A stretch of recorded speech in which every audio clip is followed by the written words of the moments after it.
listen very carefully to the argument that he presents why we should be allowing for gay marriage. Thank you, Mr. Speaker.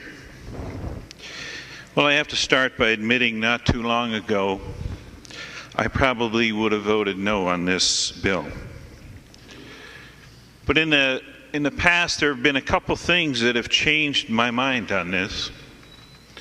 The first one is in the last 10 years, I've had conversations with hundreds, and I guess now it's in the thousands of people about this issue.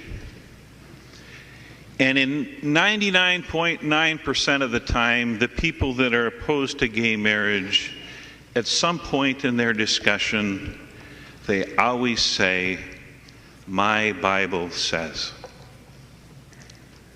And so if this is the reason or the rationale for being opposed to this or for why this law is currently in place, the question that keeps going through my mind over and over again is, do we as a society have the right to impose our religious beliefs on somebody else? A right that I have taken for granted, and most of the people in this room have taken for granted since the day we realized what the opposite sex is. That is a right that I've taken for granted for a long time. And yet some people, because of others' religious beliefs, do not have that right. That does not bode well for us Christians. You do not have the right. Where do we get those from, sir? You don't have the right to impose your religious beliefs on others. Seems to me that's the latest battle cry from the left, and you and I better get ready to respond to it. And I would like to suggest to you, this is how we respond to the accusation, you cannot impose your religious beliefs on others. I've spent a lot of time on this. This is how we should respond. Yeah, says who? Says who? Who says we shouldn't be imposing our religious beliefs on others? Because my question to the representative from Hinckley, Minnesota, it's kind of close to Bemidji, all way up north. Not a lot going on up there. Paul Bunyan, a big blue ox, otherwise just very, very cold and very, very liberal.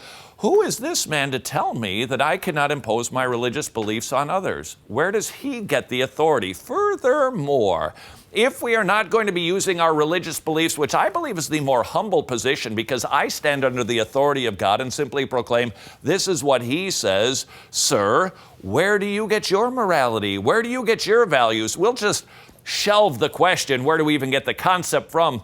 Why should I listen to you, sir? Because you tell me what is right and wrong? You heard how he came to his conclusion. He's talked to a lot of people. And most of the people apparently that he talked to either said, hey, I'm for gay marriage, which means, a show of hands determines what is moral or not. But worse than that, the people who are opposed to gay marriage, they quote their Bibles.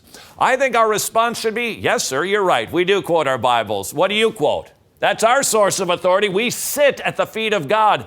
Where do you get off? Where do you get your values? And who do you think you are to impose them on us?